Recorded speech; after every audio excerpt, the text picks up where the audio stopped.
முக்கிய செய்திகள். சீமான் விஜயலட்சுமி கற்பழிப்பு விவகாரம். சீமான் விஜயலட்சுமியை கற்பழித்ததை பார்த்த 5000 சாட்சிகள். மக்கள் அதிர்ச்சி. விஜயலட்சுமி 7 முறை கருக்கலைப்பு செய்து உலக சாதனை படைத்துள்ளார். கின்னஸ் வேர்ல்ட் ரெக்கார்டில் பெயர் இடம்பெறுமா? மக்கள் ஆவல். சீமான் வீட்டில் ஒட்டப்பட்ட சம்மனை கழுதை கடித்து தின்றது. போலீசார் கழுதையை கைது செய்ய முயன்ற பொழுது கழுதை கத்தியை காட்டி மிரட்டி தப்பிக்க முயன்றது. சீமான் விஜயலட்சுமியை குச்சி மிட்டாய் கொடுத்து கூட்டிச் சென்று கற்பழித்ததாக புகார். குச்சி மிட்டாய் விற்றவரை போலீசார் வலை வீசி தேடி வருகின்றனர். சீமான் விஜயலட்சுமி கற்பை அழித்தது எப்படி? அதிர்ச்சி தகவல். சீமான் விஜயலட்சுமியை மதுரை மீனாட்சி அம்மன் கோயிலில் திருமணம் செய்ததால் மீனாட்சி அம்மனை பிடித்து விசாரிக்க கோர்ட் பிடிவாரண்ட். சீமான் விஜயலட்சுமியை கற்பழித்ததால் விஜயலட்சுமி கண்ணீர் விட்டு அழுதால் அந்த ரோடு முழுவதும் வெள்ளப்பெருக்கு ஏற்பட்டு மக்கள் கார்கள் அடித்து செல்லப்பட்டன. கற்புக்கரசி விஜயலட்சுமி தமிழ்நாட்டை எரிப்பாரா? மக்கள் கவலை. சீமான் விஜயலட்சுமியை கற்பழித்தது எப்படி? நேரடியாக செய்முறை செய்து காட்டச் சொல்லி நீதிபதி உத்தரவு. சீமான் விஜயலட்சுமியை கற்பழித்தது உறுதி செய்யப்பட்டது. நீதிபதி அதிரடி தீர்ப்பு. பதிலுக்கு விஜயலட்சுமி சீமானை கற்பழிக்க வேண்டும். அதிரடி தீர்ப்பு. விஜயலட்சுமி தப்பி ஓட்டம். இனி விரிவான செய்திகளை பார்ப்போம். சீமான் இன்று விஜயலட்சுமியை கற்பழித்ததாக நேற்றோ இன்றோ இல்லை, 15 வருடங்களுக்கு முன்பாக கற்பழித்த விஷயத்தை இன்று திமுக அரசாங்கம் சீமான் பெரியாருடைய கொள்கைகளை பற்றி, தவறான பதிவுகளை பற்றி மக்களுக்கு விழிப்புணர்வை ஏற்படுத்தியதால் கோபமடைந்த திமுக அரசு இன்று அவர் மீது அவரை கைது செய்து சட்டையை கிழித்து சிறையில் தள்ள முயற்சியின் விளைவாக அவருக்கு சம்மனை நோட்டீஸ் ஒட்டியுள்ளது. இந்த விவகாரம் இந்தியா முழுவதும் உள்ள யூடியூப் வலைதளத்தில் மிக பரபரப்பாக செய்தியாளர்கள், ஊடகவியலாளர்களால் இன்று பகிரங்கமாக இன்று ட்ரெண்டாக போய்கொண்டே இருக்கிறது. இப்பொழுது இதை பற்றிய முக்கிய செய்தியை பற்றி தான் நான் இப்பொழுது பேச போகிறோம். இது சீமான் ஸ்பெஷல். இதற்காக சீமானை எப்படியாவது வழிக்கு கொண்டு வர வேண்டும், அவரை பயமுறுத்த வேண்டும். கடந்த காலத்தில் ஜெயலலிதா புடவியை திமுக அமைச்சர்கள் சட்டசபையில் இழுத்த விவகாரமாக மீண்டும் கால சக்கரத்தில் சுழலப்பட்ட விதியின் செயற்கை முறையால் ஆட்சி மாற்றம் ஏற்பட்டு ஜெயலலிதா முதலமைச்சர் ஆன பிறகு கருணாநிதியை நடு இரவில் தரத்தரவென்று ஐயோ அம்மா என்று காப்பாற்றுங்கள் என்று குறுக்கில் விடும்படியாக இழுத்து சென்று போலீசார் மூலமாக இழுத்து சென்றது நீங்கள் அனைவரும் அறிந்ததே. அதே போல் அவரது மகன் மு.க. ஸ்டாலினும் சீமானை தரத்தரவென்று இழுத்துக் கொண்டு வரும்படி காவல்துறைக்கு உத்தரவிட்டார். ஆனால் நாங்கள் ஏற்கனவே பதிவில் சீமான் நீ வீட்டில் இருக்காதே, உன்னை அழிக்க முயற்சி நடக்கிறது, கார்ப்பரேட் திமுக முயற்சி செய்கிறார்கள், பரந்தூர் விமான நிலைய அமைக்க நீ எதிர்ப்பு தெரிவித்ததாலும், டங்ஷன் எடுக்க நீ எதிர்ப்பு தெரிவித்து நடக்குமே செய்ததாலும், 8 வழி சாலை அமைக்க எதிர்ப்பு தெரிவித்ததாலும், அதனால் திமுக அரசு சம்பாதிக்க முடியாமல் அட்வான்ஸ் வாங்கியதுடன் கண் விழி பிதுங்க முழித்துக் கொண்டிருக்கிறது. அதனால் உன்னை ஒழிக்க விஜயலட்சுமி, பெங்களூரில் இருக்கும் விஜயலட்சுமியை காவல்துறை மூலமாக சென்று அவரிடம் பேச்சுவார்த்தை நடத்தி பல லட்சங்கள் கோடிகளை கொடுத்து நாங்கள் உங்களுக்கு பாதுகாப்பாக இருக்கிறோம், இதை போல் திமுக முதலமைச்சர் இவர்கள் உங்களை அழைத்து வந்து சீமான் மீது வழக்கு தொடுக்க சொல்லியிருக்கிறார், நீங்கள் பயந்து கொண்டு வழக்கை வாபஸ் வாங்கினாலும் நாங்கள் உங்களை உள்ளே வைப்போம் என்று நீதிபதிக்கு லஞ்சம் கொடுத்து வழக்கு தொடுத்தவர் வழக்கை வாபஸ் வாங்கினாலும் இந்த வழக்கை போலீசார் விசாரிக்க உரிமை உண்டு என்று நீதிபதிக்கு பணத்தை கொடுத்து சொல்ல சொல்லி இதன் மூலம் சீமானை கைது செய்து சட்டையை பிடித்து தரத்தை இழுத்துக் கொண்டு வர வேண்டும் கருணாநிதி போல் என்று மு.க. ஸ்டாலினும் திமுகவும் முடிவு செய்தனர். அதன்படி வலசர்வாக்கம் காவல் நிலையம் நோட்டீஸ் ஒட்டிய பிறகு அந்த நோட்டீஸை கிழிப்பதா வைத்துக் கொண்டிருக்க வேண்டுமா, எத்தனை ஆண்டுகள், எத்தனை மாதங்கள், எத்தனையாக வைத்துக் கொண்டிருக்கும் என்று அந்த நோட்டீஸில் நிபந்தனை கூறப்படவில்லை. இது முக்கியமான விஷயம். ஆனால் வீட்டில் ஆள் இருக்கும் பொழுது அவர்களை அழைத்து கொடுக்காமல், உதாரணமாக நோட்டீஸை கிழித்து விட்டார் என்று அத்துமீறி உள்ளே நுழைந்து அவரது பாதுகாவலரை அடித்து உதைத்து இழுத்து கொண்டு வந்தார்களே, இதில் ஒரு முக்கியமான விஷயம். சீமான் பேட்டியில் போலீசார் நான் ஆஜராக முடியாது, நீ என்ன பண்ணிடுவ என்று கூறியதால் அவரை பயமுறுத்துவதற்காக வீட்டிலுள் அத்துமீறி நுழைந்து பாதுகாவலரை, அவர் ஒரு பிள்ளை பூச்சி, நல்ல மனிதர், ராணுவ வீரர், அவரை அடித்து உதைத்து இதே போல் ஒன்றையும் அடித்து உதைத்து இழுத்து செல்லும் என்று சொல்லாமல் சொல்லி மிரட்டி அவரை வர வைக்க இந்த திட்டத்தை திமுக அரசு வழிவகுத்தது. இது அனைவருக்கும் தெரிந்தது. இதன்படி நோட்டீஸ் ஒட்டியவுடன் அந்த நோட்டீஸில் இத்தனை நாட்கள் இந்த நோட்டீஸ் கதவில் இருக்க வேண்டும் என்று எந்த நிபந்தனையும் அது விதிக்கப்படவில்லை. ஆனால் நோட்டீஸை ஏன் கிழித்தால் என்று வலசர்வாக்கம் போலீசார் ஒட்டிய நோட்டீஸை நீலாங்கரி போலீசார் வந்து கிழிப்பதில் எந்த அர்த்தம் இல்லை. வீட்டில் அத்துமீறி நுழைந்து இழுத்து சட்டையை பிடித்து ஏன் இழுத்து சென்றார்கள் என்றால், இதை போல் சீமான் உன்னையும் இழுத்து செல்லும் என்று மிரட்டுவதற்காக இந்த செயலை திமுக தனது அதிகாரத்தால் அந்த அப்பாவி இன்ஸ்பெக்டருக்கு உத்தரவு பிறப்பித்து செய்ய சொல்லியிருக்கிறார்கள். அவரும் செய்திருக்கிறார், தன்னுடைய பதவியையும் வேலையும் காப்பாற்றிக் கொள்வதற்காக. இப்பொழுது சட்டம் என்ன சொல்கிறது என்றால், ஒரு மனிதன் குற்றவாளி, அவர் ரிக்ஷாக்காரனோ, ரிச் மேனோ, பில்கேட்ஸோ, ட்ரம்போ யாரா இருந்தாலும் முறைப்படி அவர்களுக்கு செல்போன் தொலைபேசி உங்களுக்கு தெரிந்திருந்தால் அவருக்கு இந்த மாதிரி சம்மன் இருக்குது என்று அவர்கள் அறிவுறுத்த வேண்டும். எத்தனாம் தேதி ஆஜராக வேண்டும் என்று சொல்ல வேண்டும். அவரது செல்போன் தெரியவில்லை என்றால் அவர் வீட்டில் கதவை தட்டி அத்துமீறி நுழைந்த இந்த இன்ஸ்பெக்டரால் கதவை தட்டி வீட்டில் யார் இருக்கிறார் என்று கூறி அவரிடம் சம்மனை கொடுத்து கையெழுத்து வாங்க முடியாதா? இதுதான் எங்களுடைய கேள்வி. ஆனால் வேண்டுமென்றே கதவில் சுவற்றில் போஸ்டரை ஒட்டு அவர்கள் கண்டிப்பாக கிழிப்பார்கள். கிழித்தால் அவர்கள் அடித்து இழுத்துக்கிட்டு வா, இது சீமானை பயமுறுத்துவதற்காக, இதே மாதிரி ஒன்னையும் அடித்து இழுத்து செல்வோம், ஆக ஒழுங்காக வந்துவிடும் என்பதை மிரட்டுவதற்காக அப்பாவி பாதுகாவலரை சட்டையை பிடித்து அடித்து இழுத்து உதைத்து ஏற்றி சென்றார்கள். இதை நாங்கள் ஏற்கனவே சொல்லி இருந்தோம். கார்பரேட்டுக்கு ஸ்டாலின் சம்பாதிப்பிற்கு எதிராக சீமான் செயல்படுவதால் பரந்தூர் விமான நிலையம், எம் சாண்டல், பி சாண்டல், 8 வயசால ஜங்ஷன் இருக்க போராடுறதுனால அவரை மிரட்டுறதுக்காக அவர் மேல கையை வச்சா பிரச்சனை ஆகும். முதல்ல பயம்தான் முக்கியம். பயத்தை காட்டு, அடிச்சிருவேன், கத்தியால குத்திரன் மிரட்டணும். ஆனா கத்தியால குத்தக்கூடாது, அடிக்க கூடாது. அது அஃபென்ஸ், கிரிமினல் ஆயிடும். பயமுறுத்திய வேலை வாங்கி என்ற கொள்கையின் அடிப்படையில் அவங்க போய் இன்ஸ்பெக்டர் என்ன பண்ணுவாரு, அவர் பொண்டாட்டி புள்ளிய காப்பாற்றணும், பதவி போயிடும். அதனால அவர் இப்படி பண்ணி இருக்கிறாரு. இப்ப விஷயம் என்னன்னா, சீமான் விஜயலட்சுமி கற்பழித்தார் என்பதற்கு எந்த ஆதாரமும் இல்லை. இது பாலியல் வழக்கு வராது, பாலியல் கற்பழிப்பு வன்முறை இது வராது. இது லிவிங் டுகெதர். அதாவது உங்ககிட்ட ஒன்று கேட்கிறேன், நீங்கள் காலேஜில் படிக்கும் போது, பள்ளியில் படிக்கும் போது ஒரு மாணவியை நீங்கள் விரும்பி இருப்பீர்கள். இப்ப பள்ளியில் படிக்கும் போது உடலுறு கொள்ளக்கூடிய அறிவு உங்களுக்கு இருந்திருக்காது, பயம், அதை பற்றி இவர்கள் தெரிஞ்சிருக்காது. ஆனால் அதே பள்ளியில் படித்த ஒரு ஜோடி கல்லூரியில் ஒரே வகுப்பில் ஒரே காலேஜில் படிக்கும் பொழுது அவர்களுக்கு வயது முயற்சி 18 வயதுக்கு மேல் ஆனதால் அவர்களுக்குள் ஆசை ஏற்படும், தனியாக உடல் கொள்வார்கள். அது மாணவ பருவம். அதே இது நான் உங்ககிட்ட ஒன்னே ஒன்று கேட்கிறேன், நீங்க காலேஜ்ல படிச்சிருப்பீங்க, ஒரு பொண்ணை விரும்பி இருப்பீங்க. மு.க. ஸ்டாலின் மட்டும் என்ன யோகியமா?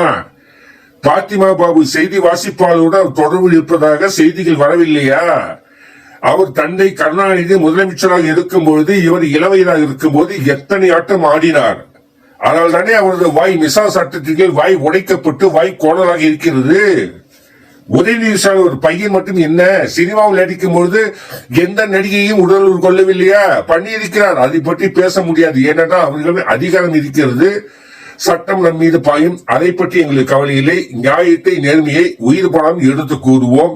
இப்ப சீமான் விஜயலட்சுமி கற்பழித்தாரா இல்லையா, இதுதான் முக்கியம். இதற்கான முக்கியமான சாட்சிகள் இப்ப 5000 பேர் இப்ப ரெடியா இருக்கிறாங்க. இது ஒரு சிரிப்பு செய்தி, காமெடியா எல்லாரும் எடுத்துக்கோங்க, ஜாலியா என்ஜாய் பண்ணுங்க, சீரியஸா எடுத்துக்காதீங்க என்று வேண்டுகோள் கொடுத்து மீண்டும் தொடர்கிறேன். சீமான் விஜயலட்சுமியை கற்பழித்த பார்த்த 5000 சாட்சிகள், மக்கள் அதிர்ச்சி. சீமான் விஜயலட்சுமியை ரூமில் கற்பழிக்கும் பொழுது அங்கு வீட்டில் அந்த ரூமில் இருந்த 4499 கொசுக்கள் அந்த கற்பழிப்பை பார்த்திருக்கின்றன.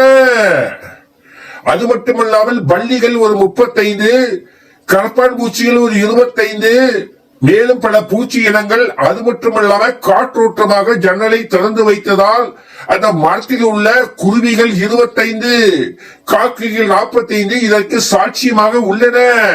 இதை விசாரிக்க நீதிமன்றம் போலீஸ் துறை முடிவு. இதனால் மக்கள் அதிர்ச்சி அடைந்தனர். சீமான் சிறைக்கு செல்வாரா, தூக்கி தொங்குவாரா என்று திமுக அல்லக்கைகள் திமுகவின் படத்தை வாங்கி கொண்டு யூடியூபில் சேனல் நடத்தும் அல்லக்கைகள் ஊப்பிகள் என்று மகிழ்ச்சி ஆனந்தம். சீமான் விஜயலட்சுமியை கற்பழித்த போது பார்த்த 4042 கொசுக்களையும் பள்ளிகளையும் ஜன்னல் ஓரமாக மரத்தில் இருந்த காக்கை குருவிகளையும் கைது செய்து விசாரணைக்கு உட்படுத்த வேண்டும் என்று தமிழக அரசு உத்தரவிட்டதின் பேரில் காவல்துறை மும்முரமாக களம் இறங்கி உள்ளது. நாட்டில் எவ்வளவோ கற்பழிப்பு கொள்ளை நடக்கும் பொழுது அவற்றை தடுக்காமல் மு.க. ஸ்டாலின் தமிழக அரசுக்காக இந்த போலீஸ் துறை இறங்கியதை இந்த ஊடகங்கள், நேர்மையான வலைதளங்கள், வெப்சைட் வைத்திருப்பவர்கள் காட்டாசாட்டமாக தங்கள் கருத்தை தெரிவித்துள்ளனர். இதனால் மக்கள் எதை நம்புவது என்று தெரியாமல் இந்த முட்டாள் மக்கள் அதிர்ச்சியை அடைந்துள்ளனர்.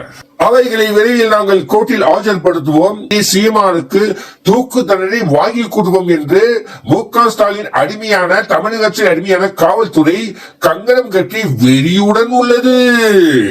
விஜயலட்சுமி சீமான் தன்னை 7 முறை கற்பழித்ததாகவும் 7 முறை கருக்கலைப்பு செய்ததாகவும் திமுக தூண்டுதலின் பேரில் நாங்கள் ஒன்று பொதுவாக கேட்கிறோம்.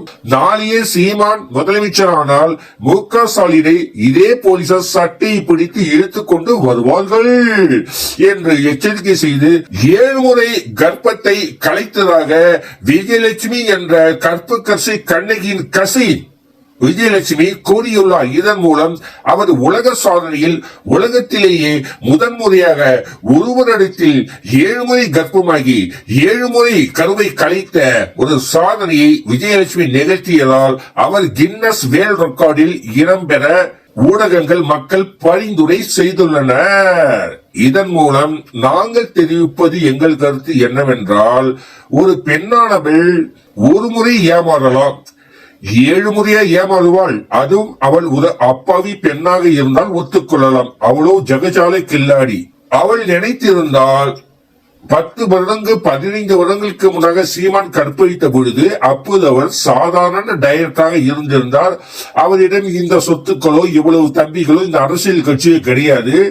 இவன் ஒரு வேஸ்ட் ஃபெல்லோ, பயனில்லாதவன், இவனை கல்யாணம் செய்து கொண்டால் நமக்கு ஒரு பைசா கிடைக்காது அப்படின்னு நினைத்திருப்பாள். இதில் ஒரு உண்மையை இந்த மக்களுக்கும் நீதிமன்றத்துக்கும் காவல்துறையிலும் கேட்கிறேன். நீங்கள் ஒரு சினிமாவை பார்த்திருக்கலாம், நேரில் பார்த்திருக்கலாம். ஒரு ரிக்ஷாக்காரனை ஒரு பொன் காதலித்து திருமணம் செய்து கொள்வார். அந்த ரிக்ஷாக்காரன் கால மாற்றத்தினால் 10 வருடங்களில் மிகப்பெரிய பணக்காரன் மாறுவாள். அதுவரை அந்த கணவனுக்கு ரிக்ஷாக்காரனுக்கு பணிவுரை செய்து அவள் பணக்காரன் ஆனவுடன் அந்த சொத்தையும் செல்வத்தையும் சுகபோகங்களை அனுபவிக்க உரிமை அவளுக்கு உண்டு. ஒரு மாமரத்தை நீங்கள் நடுகிறீர்கள், அதுக்கு டெய்லி தண்ணி ஊற்றினால்தான் அது வளரும். அப்பொழுது அந்த பழத்தை சாப்பிடும் உரிமை உங்களுக்கு உண்டு. தண்ணீரே ஊற்றாமல் எவனோ நட்டு வைத்த மரத்திற்கு பழத்தை பறிப்பது எந்த வகையில் நியாயம்? விஜயலட்சுமியை நான் கொலை சொல்லவில்லை, அவள் ஒரு பெண் தான் என்று உள்ள ஊடகங்கள் அனைத்துமே விஜயலட்சுமிக்கு 100க்கு ஒரு 70 பேர் சாதகமாக பேசுகிறார்கள். விஜயலட்சுமி ஒரு பெண், அவளை சீமான் கற்பழித்து விட்டார் என்று கூறி அவளுக்கு நியாயம் வழங்க அவள் செய்த காரியத்தை, அவளுடைய நன்னடத்தை நீங்கள் சோதிக்க விசாரிக்க மறந்து விட்டீர்கள். ஒரே ஒரு உதாரணம் கேட்கிறேன். இன்னைக்கு சீமான் மீது பழி சொல்கிற இந்த ஊடகவியலாளர்கள் திமுக அடிமைகள், திமுக அல்லத்தை விங் டீம், காசி வாங்கி கொண்டு பேசும் சேனல்கள், யூடியூப் சேனல்கள்.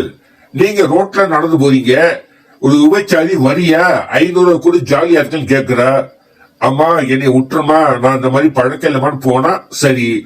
அதே இது நீ இப்படி செய்ய உனக்கு அசிங்கமா இல்லையா, இப்படி செய்ய அப்படின்னா அவ என்ன பண்ணுவா, என்னைய நீ இப்படியா சொல்ற, உடனே போலீஸ் ஸ்டேஷன் போயிட்டு என்னை இவன் கற்பழிக்க முயற்சி பண்ணா, ரோட்ல போது கூப்பிட்டான்னு கம்ப்ளைண்ட் கொடுத்தா இந்த சட்டம் என்ன சொல்றதுன்னா, ஒரு பெண் அழுது கொண்டு சொன்னால் அதை நம்பிவிடும். அவள் விபச்சாரியா, அவளை ஆராய வேண்டும். இதைத்தான் கேரள நீதிமன்றம் சொல்லி இருக்கிறது.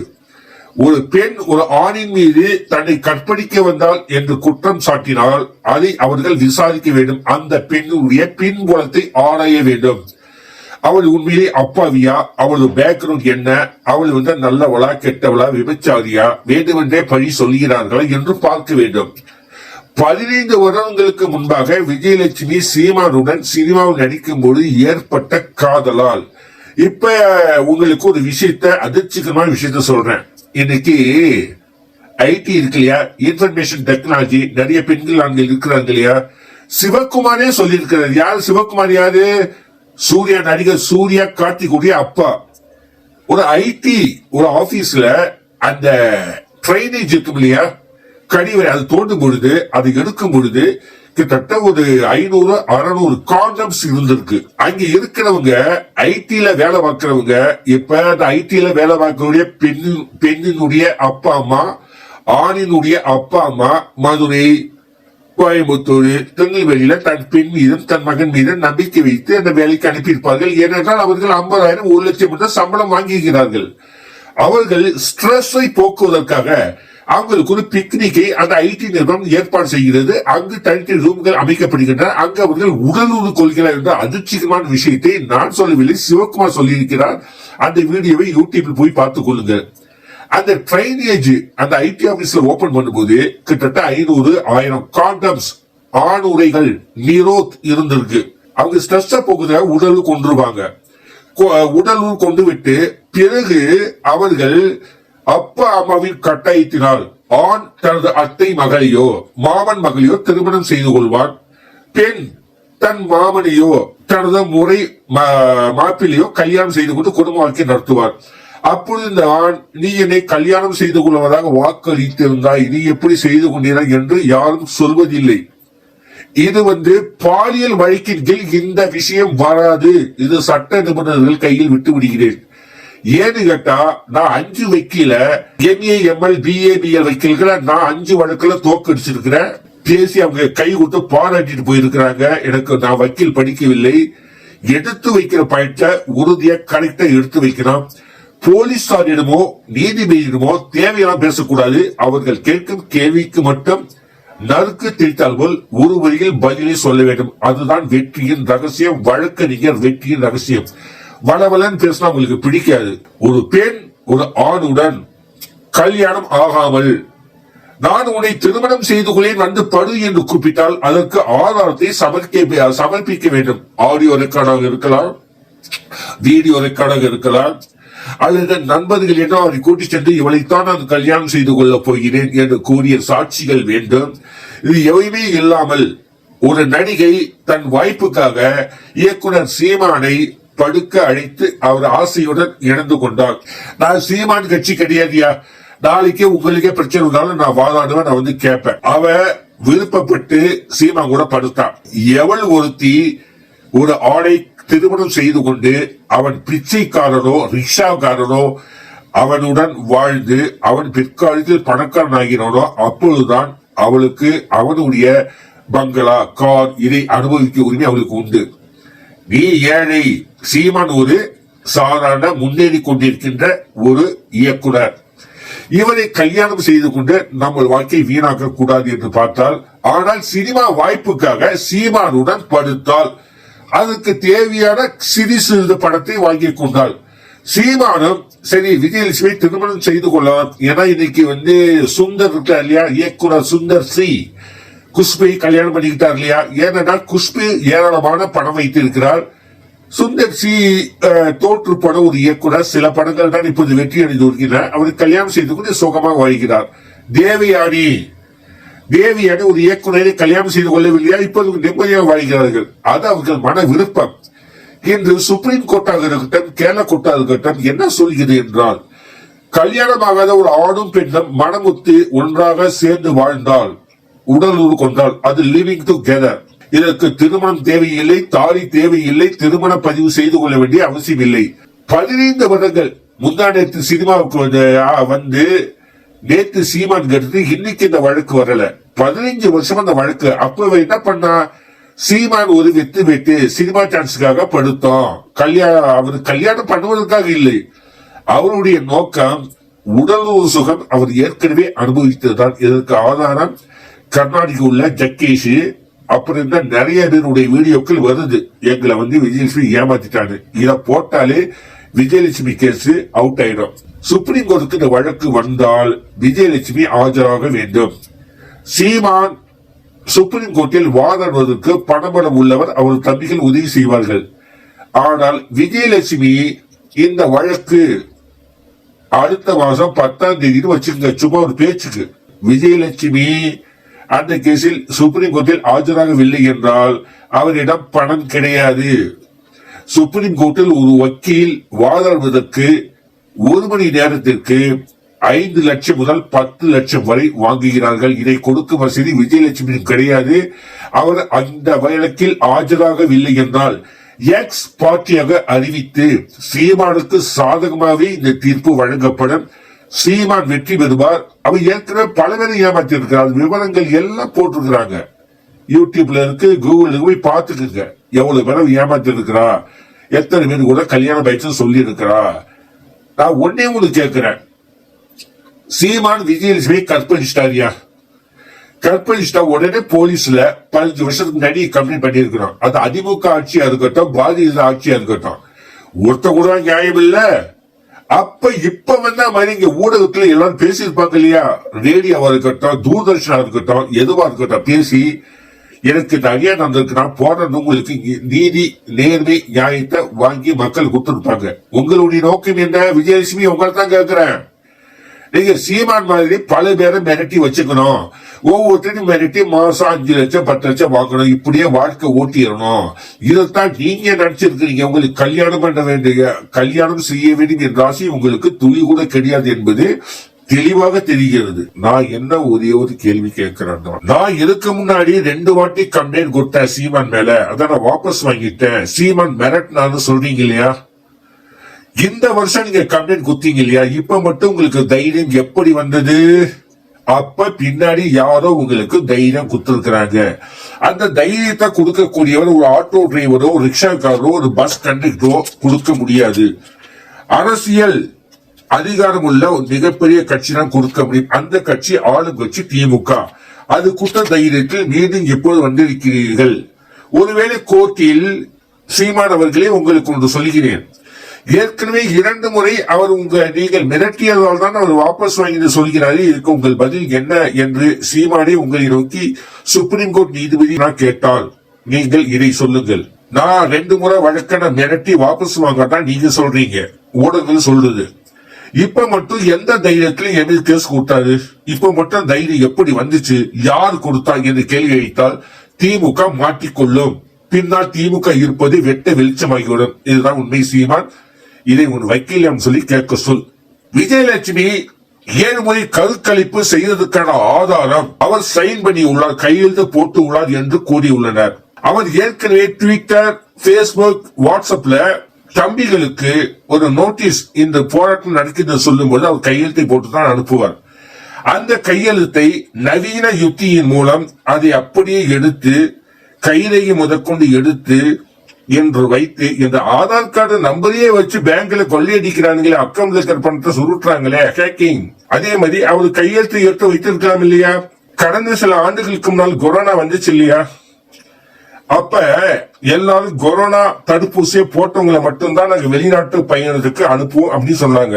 ஆனா மக்கள் பயந்தாங்க. ஏன்னா கொரோனா தடுப்பூசியை போட்டாலும் மரணம் நிச்சயம், கொரோனா வரும், நீங்க சாவீங்க, ஆனா கொரோனா ஊசி கண்டிப்பா போடணும்னு மத்திய அரசு சொல்லிச்சு. ஏன்னா அவங்க 1000 கோடி 2000 கோடி பில்கஸ் கொடுத்துட்டா அவங்க உத்தரவு போட்டதுனால டாக்டர் கிட்ட 500 ரூபாய் கொடுத்து இவர் தடுப்பூசி போட்டு விட்டார் என்று போலீஸ் சர்டிபிகேட் வாங்கினார்கள். 500 ரூபாய் கொடுத்து சீமான் கையெழுத்து மாதிரி அதை ஜெராக்ஸ் எடுத்து அதை நவீன நுட்பத்தி மூலம் அதில் பதித்து 7 சர்டிபிகேட் என்ன 100 சர்டிபிகேட் கூட வாங்க முடியும் வெறும் 500 ரூபாய். சீமான் அரசியல் தலைவர் என்பதால் ஒரு 50,000 ரூபாய் செலவாகும். டாக்டர்கள் கையெழுத்து போட தயாரா இருக்கிறாங்க. அப்படி வாங்கப்பட்டதாக இது இருக்கலாம். சீமான் நான் ஒரே ஒரு கேள்விக்கு அவர் எப்ப 3 வாட்டி 50,000 ரூபாய் வாங்கினேன்னு சொன்னா இல்லையா, அப்பவே முடிஞ்சு போச்சியா, கேஸ் சால்வ் ஆயிடுச்சு. கெடுத்ததுக்கு காம்பன்சேஷன் நஷ்ட இடம் 50,000 ரூபாய் கொடுத்துட்டாரு. அதோட முடிஞ்சு போச்சு. அதான் உண்மையை ஒத்துக்கிட்டார். உண்மையை சொல்வான்னு இறைவனுக்கு சமம். அவர் உண்மையை ஒத்து கெடுக்கலின்னு சொல்ல ஆமாங்க ஐயா நான் படுத்தீங்க ஆரம்பத்துல வந்தாங்க. அதன்படி விஜயலட்சுமி சீமானுக்கு திருமணமாகும் பொழுது கூட தடுத்து இருக்கலாம். ஆனால் அவர் தடுக்கவில்லை. அவருடைய நோக்கம் சீமானை திருமணம் செய்து கொண்டு ஒரு ஆணுடன் கஷ்டப்பட அவர் விரும்பவில்லை. அவர் சாதாரண பெண் கிடையாது. அவர் நடிகை. பல பேரிடம் படுத்து பல பேரிடம் பணத்தை பெற்றுக் கொண்டு சுகமாக வாழ வேண்டும். அவளுக்கு உடலுறு சுகம் என்பது நினைத்த போது கிடைக்கும். ஏனென்றால் அவள் மிக அழகு, அற்புதமான ஒரு அழகான பெண்மணி. அவளுக்கு உடல் உறவு யாரிடம் வேண்டுமானாலும் கிடைக்கும். ஆனால் அவளுக்கு தேவை பணம். அதனால் சீமானை ஒரு கருவியாக பயன்படுத்திக் கொண்டார். எனக்கு சீமானும் ஒன்றுதான், விஜயலட்சுமி ஒன்றுதான், நியாயத்தை கூறினோம். இதை அறிவு சார்ந்த பெருமக்களும் நியாயம் உணர்ந்த நல்லவர்களும் உணர்ந்து தயவு செய்து தூக்குவதற்கு முன்னால் நான் பேசிய இந்த வீடியோவை பார்த்து யோசித்து, நான் சீமான் கட்சி கிடையாது, சீமானுக்காக நான் வாதாட அவனிடம் ஒரு பைசா கூட வாங்கவில்லை. மக்களுக்காக போராடும் ஒருவரை 1000-ல் ஒருவனை இந்த ஆளும் கட்சி அழிப்பதை நான் விரும்பவில்லை என்று கார்பரேட்டுக்கு அடிமையாகிய மு.க. ஸ்டாலின் பரந்தூர் விமானம் நிலையை அமைக்க பல கோடிகளை எஞ்சமாக்கிக் கொண்டு வள்ளலா ஆக்கிரமிப்பு நிலத்தை ஆராய்ச்சி பண்ணுவதற்காக வெளிநாட்டு காணியம் கொடுத்து பல கோடிகள் லஞ்சம் வாங்கிக் கொண்டு மோடி இந்தியாவை விற்றார். தமிழ்நாட்டை மு.க. ஸ்டாலின் விற்பதை சீமான் ஒருவர்தான் எதிர்க்கிறார். அவரை காப்பாற்ற வேண்டியது நாம் எல்லாருடைய கடமை என்று கூறி இந்த சிரிப்பு செய்திகள் மூலமாக பல நல்ல கருத்துக்களை உங்களுக்கு கூறி உங்களிடம் விடைபெறுகிறேன். மீண்டும் இந்த செய்திகள் தொடரும் என்று கூறி விடைபெறுகிறேன். நன்றி, வணக்கம்.